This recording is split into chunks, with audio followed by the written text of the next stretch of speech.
Hello friends, welcome to my YouTube channel Ayurvakshanam Ayurveda. My name is doctor Arun Sarohi. आज हम बात करेंगे मूंग की दाल के बारे में। वैसे तो आपको मूंग की दाल के बारे में जानकारी प्राप्त इंटरनेट के माध्यम से हो सकती है, लेकिन आज हम आपको बताएंगे आयुर्वेद के अनुसार मूंग की दाल के गुण और फायदे के बारे में। चलिए बात करते हैं पहले गुण के बारे में। आयुर्वेद के अनुसार मूंग की दाल का सबसे पहला गुण जो होता है वो होता है लघु। लघु गुण मतलब लाइट, इजी टू डाइजेस्ट, जिस कारणवश यह आसानी से पचने वाली दाल होती है। आपने बड़े बुजुर्गों से सुना होगा कि रोगियों को मूंग की दाल ही देनी चाहिए क्योंकि उनकी पाचन शक्ति कमजोर होती है और वह इस दाल को आसानी से पचा सकते हैं। इसका दूसरा गुण रूक्ष होता है। रूक्ष यानी कि ड्राई इन नेचर। यह इसका ड्राई इन नेचर जो होता है, यह वात प्रकृति के व्यक्ति के लिए कभी कभी नुकसानदायक भी हो सकता है, क्योंकि आयुर्वेद के अनुसार व्यक्तियों की प्रकृति 3 प्रकार की होती है: वात, पित्त और कफ।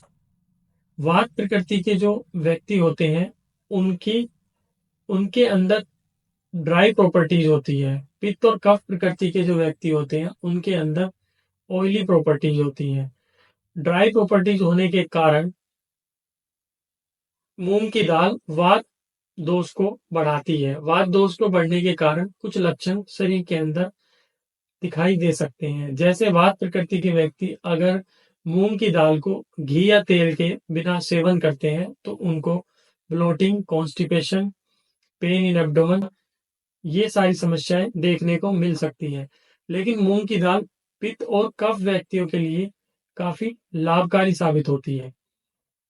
इसका तीसरा गुण शीत होता है। शीत मतलब कोल्ड इन नेचर, यानी कि यह जो बीमारियां उष्णता से उत्पन्न होती है उनके लिए काफी लाभदायक होती है, जैसे रक्त पित्त, ज्वर, दहा यानी epistaxis, fever and burning sensation.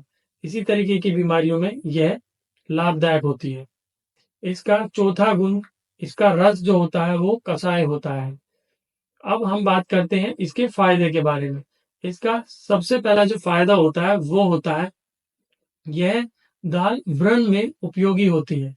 व्रण मतलब जो वुंड होते हैं, इसलिए यह दाल सबसे ज्यादा प्रेफर की जाती है पोस्ट ऑपरेटिव केयर में। पोस्ट ऑपरेटिव केयर में मूंग की दाल लाभदायक होती है।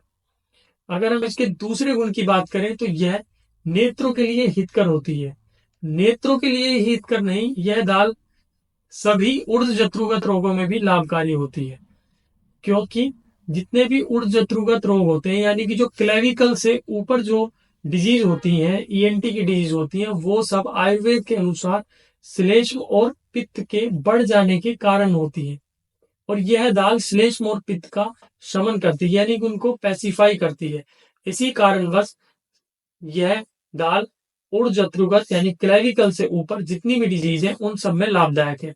जैसे कि ईएनटी की डिजीज होगी, हेडेक हुआ, माइग्रेन हुआ, थ्रोट की डिजीज हुई, नोज की डिजीज हुई, उन सब में यह लाभदायक है।